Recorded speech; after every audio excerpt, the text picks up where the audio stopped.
Algunos lugares en Japón fueron abandonados por el paso del tiempo. Otros, fueron abandonados por algo más. Hoy conocerás sitios donde la historia, la tragedia y la leyenda se mezclan hasta volverse indistinguibles. Comencemos. En lo profundo de la prefectura de Nagano, se encuentra un edificio pequeño, estrecho y casi olvidado por el tiempo. El Hotel Celine. A simple vista no parece diferente a muchos otros inmuebles abandonados que quedaron tras el estallido de la burbuja económica japonesa, pero entre exploradores urbanos su nombre se convirtió en sinónimo de inquietud. El Hotel Celine fue originalmente un Love Hotel, probablemente inaugurado a finales de los años 70. No existen registros públicos claros sobre su apertura ni sobre su cierre exacto, aunque se cree que dejó de operar entre finales de los 80 y principios de los 90. Para cuando comenzó el nuevo milenio, ya llevaba años completamente abandonado. La explicación más lógica apunta a algo sencillo: mala ubicación, pocos clientes y costos difíciles de sostener. Era un negocio pequeño, en medio de una zona poco transitada, y cuando dejó de ser rentable, simplemente fue dejado atrás con todo en su interior. Sin embargo, lo que transformó este lugar en una leyenda no fue su quiebra, sino lo que apareció en sus habitaciones. En prácticamente cada cuarto del hotel hay un dibujo perturbador: una mujer desnuda y embarazada, acompañada de frases escritas a su alrededor. Los textos sugieren una historia inquietante, hablando de deseos insatisfechos, de no preocuparse por un embarazo porque ya existe, y de encuentros ocurridos dentro de esas mismas paredes. En algunos casos, junto a la imagen aparece un nombre femenino y un número telefónico. A partir de esos detalles comenzó a formarse el rumor más oscuro. Según la leyenda, una mujer embarazada habría sido llevada al hotel por varios hombres, donde sufrió una agresión y murió. Otras versiones dicen que sobrevivió, pero incapaz de soportar lo ocurrido, terminó quitándose la vida después. Desde entonces, su espíritu, dicen algunos, recorre los pasillos angostos del edificio. El problema es que no existe ningún registro oficial que confirme que algo así haya sucedido allí. No hay documentos, no hay noticias comprobadas, solo relatos transmitidos entre curiosos y exploradores. Lo que sí llamó la atención fue el número telefónico escrito junto a ciertos dibujos. Personas que investigaron en el pasado descubrieron que ese número era real y que coincidía con el nombre femenino que aparecía pintado en la pared. Con el tiempo, la línea dejó de estar activa, pero en el momento en que los grafitis surgieron, la coincidencia era auténtica. Eso abrió nuevas teorías. Tal vez fue una broma cruel, una forma de difamar a alguien, o incluso la venganza de una expareja. También circuló el rumor de que un hombre encapuchado fue visto por la zona cuando comenzaron a aparecer los dibujos, aunque jamás fue identificado. Como si eso no fuera suficiente, otra historia rodea el lugar. Se cuenta que en el estacionamiento del hotel un hombre sin hogar fue atacado violentamente y perdió la vida allí mismo, un hecho que habría impactado tanto a los residentes que muchos comenzaron a evitar el área. Sin embargo, nuevamente, no hay pruebas sólidas que respalden esta versión. Es difícil determinar si estos relatos nacieron de hechos reales o si fueron añadidos con el tiempo para intensificar el aura oscura del edificio. Con los años surgieron aún más rumores. Uno de ellos habla de una fotografía escondida en alguna habitación, supuestamente mostrando a la pareja que fue dueña del hotel.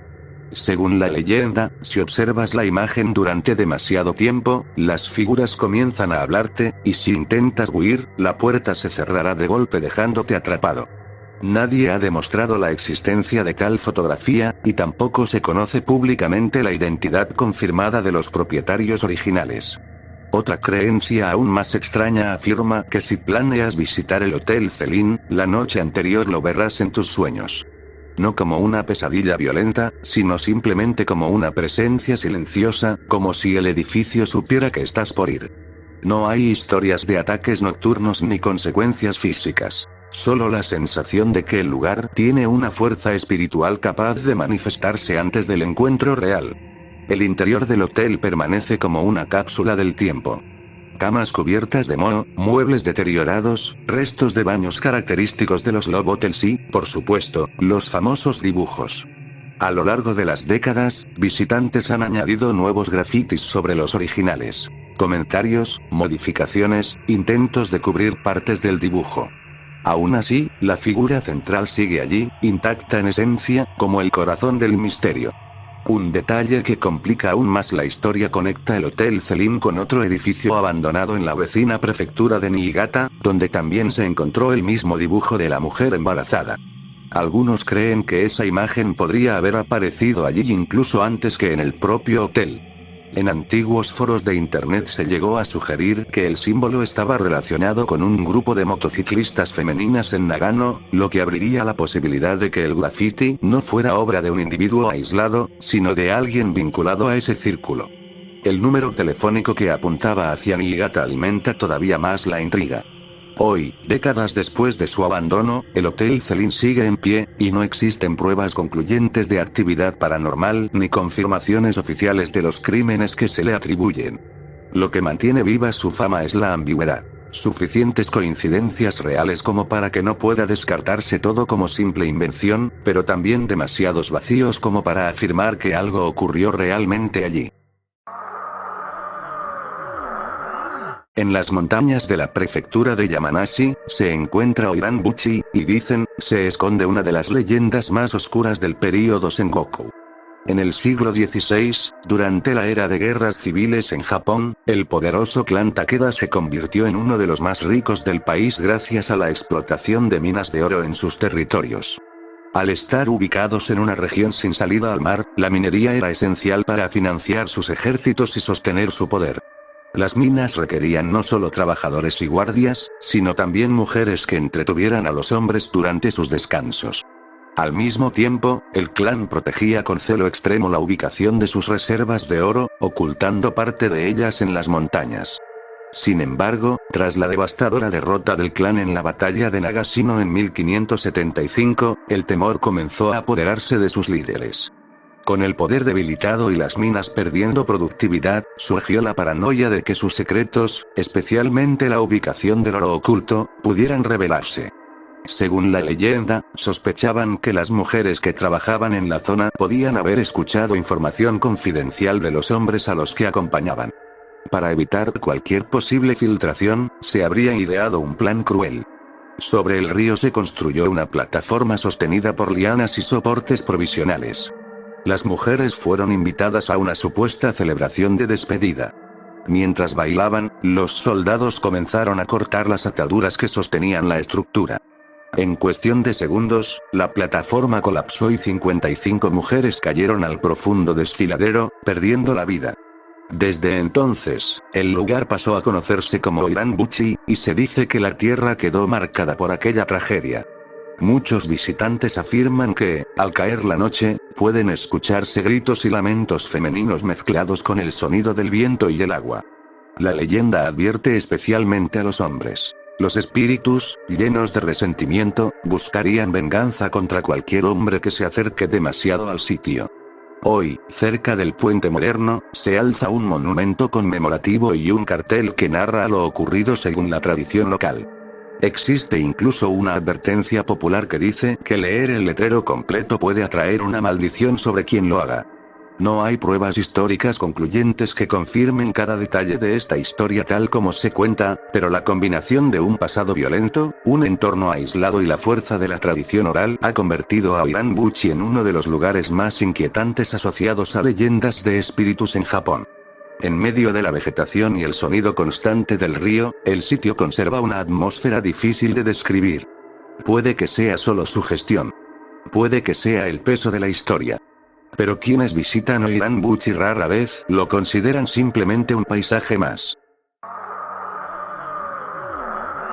En la prefectura de Okayama, circula la historia de una vivienda abandonada conocida como Ofuda no Ye, literalmente la casa de los talismanes. A diferencia de otros lugares asociados a tragedias documentadas, este sitio está envuelto casi por completo en rumores de internet y relatos de exploradores urbanos, lo que no ha impedido que se convierta en uno de los escenarios más inquietantes dentro del folclore urbano moderno japonés. Lo más inquietante es que, este sitio es real. Desde el exterior, la casa no parece especialmente distinta a muchas otras construcciones olvidadas. Estructura deteriorada, ventanas rotas y vegetación creciendo sin control alrededor.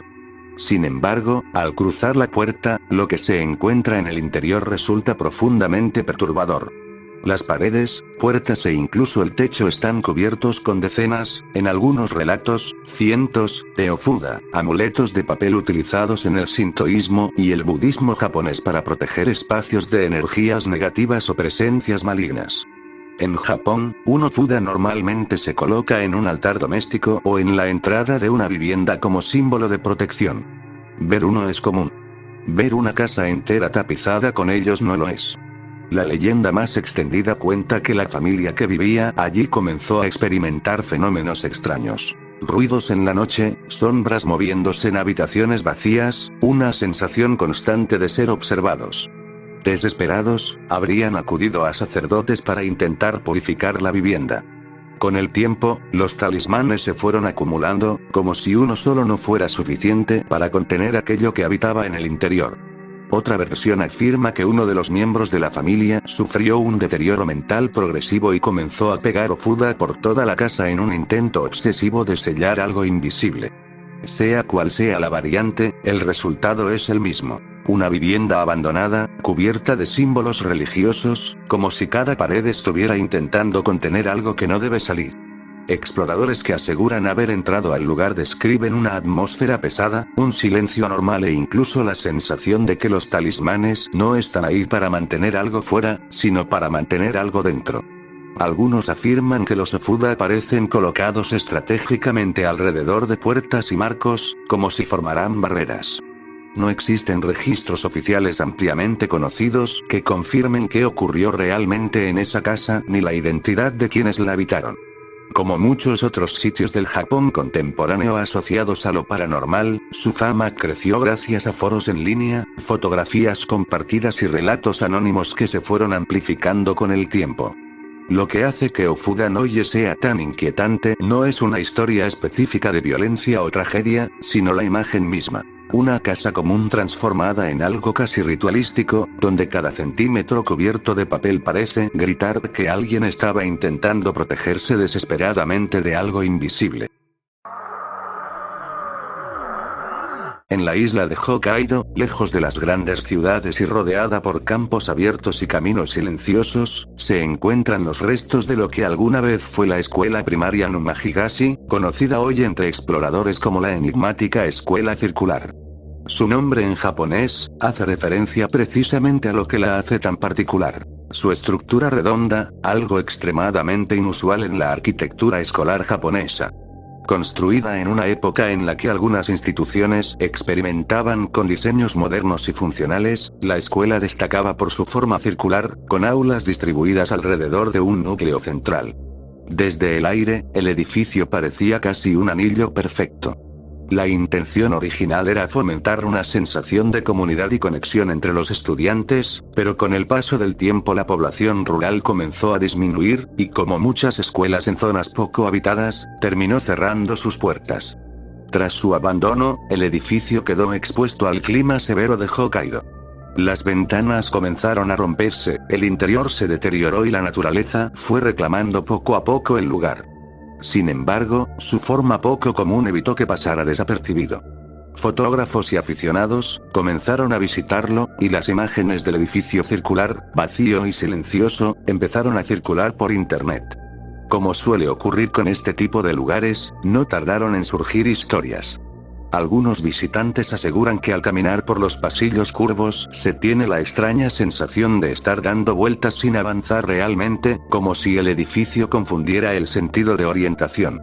Otros hablan de ecos que no coinciden con los pasos propios, o de la impresión de que alguien observa desde el centro del círculo. Una de las leyendas más repetidas afirma que, durante la noche, pueden escucharse risas infantiles que parecen recorrer el perímetro del edificio, desplazándose alrededor como si siguieran la forma circular de la escuela. No hay registros oficiales que respalden sucesos trágicos concretos en el lugar. Su fama paranormal parece haber nacido más de su atmósfera y su arquitectura que de un evento documentado. Y es precisamente esa arquitectura la que contribuye a la inquietud. A diferencia de un edificio tradicional con pasillos rectos, aquí todo es curvo. No hay esquinas marcadas donde algo pueda esconderse, y aún así la sensación de desorientación es constante. El centro del edificio, vacío y abierto, actúa como un punto focal que muchos describen como extrañamente opresivo. Hoy, la antigua escuela Numahigashi permanece como un símbolo del declive demográfico rural en Japón, pero también como uno de los escenarios más visualmente impactantes entre las ruinas escolares del país. No es la historia de una tragedia confirmada lo que la hace inquietante, sino la combinación de abandono, silencio y una estructura que rompe con lo habitual. En la ciudad de Amisaki, en la prefectura de Aichi, existió durante décadas una vivienda que acumuló tantos rumores que terminó convirtiéndose en uno de los lugares embrujados más temidos de Japón. La llamada Casa Amarilla. Algunos la conocían por el color intenso de sus paredes, otros como la casa triangular por la forma peculiar del terreno, y hubo quienes aseguraban que incluso inspiró la historia de la casa maldita en una película de terror japonesa. Hoy ya no existe. En su lugar solo queda un pequeño estacionamiento, pero su leyenda sigue viva.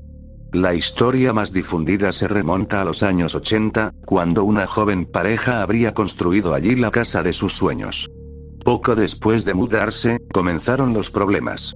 En algunas versiones, el esposo desarrolló una fuerte adicción al juego y acumuló deudas impagables.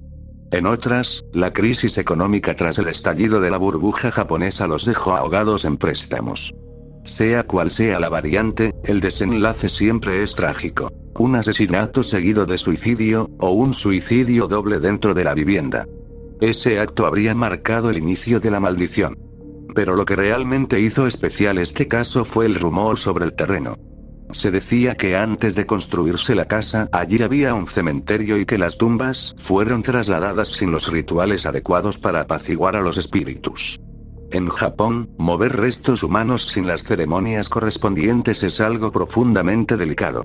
Según la leyenda, las almas quedaron inquietas, sin guía ni descanso, atrapadas en el lugar.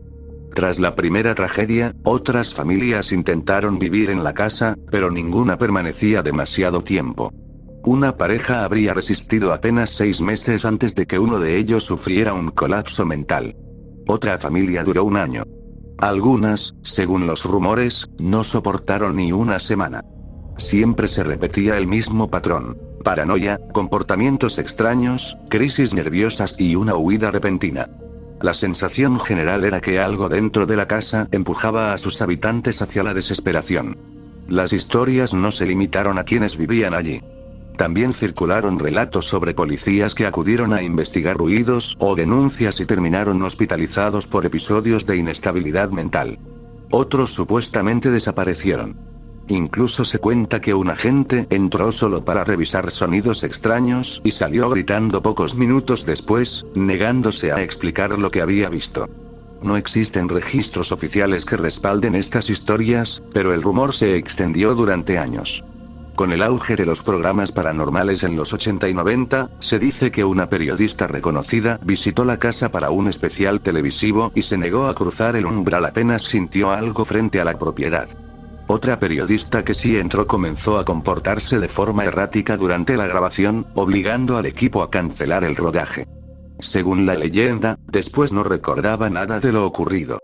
Quienes se atrevían a entrar hablaban de golpes en paredes vacías, risas infantiles en el segundo piso, sombras cruzando los pasillos y la figura de una mujer pálida observando desde la ventana. Uno de los elementos más perturbadores era una cama abandonada con una mancha que muchos afirmaban era sangre, supuestamente relacionada con la última muerte ocurrida allí.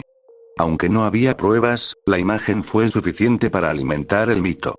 En 2015, la casa fue finalmente demolida. Algunos rumores aseguraron que incluso la demolición estuvo rodeada de incidentes extraños, aunque nada comprobado. Hoy el terreno es solo un estacionamiento común y corriente. Sin embargo, dentro del folclore urbano japonés, la Casa Amarilla sigue siendo recordada como una de las viviendas más malditas del país. No hay pruebas concluyentes de que los suicidios ocurrieran exactamente como se cuentan, ni documentos que confirmen los colapsos mentales de policías o periodistas. Pero la combinación de un supuesto cementerio desplazado, una tragedia doméstica, la forma triangular del terreno, considerada de mala fortuna por algunos, y el poder de la sugestión colectiva creó una historia que sobrevivió incluso después de que la casa desapareciera. Y quizá lo más inquietante no sea si fue real, sino por qué tantas personas llegaron a creerlo.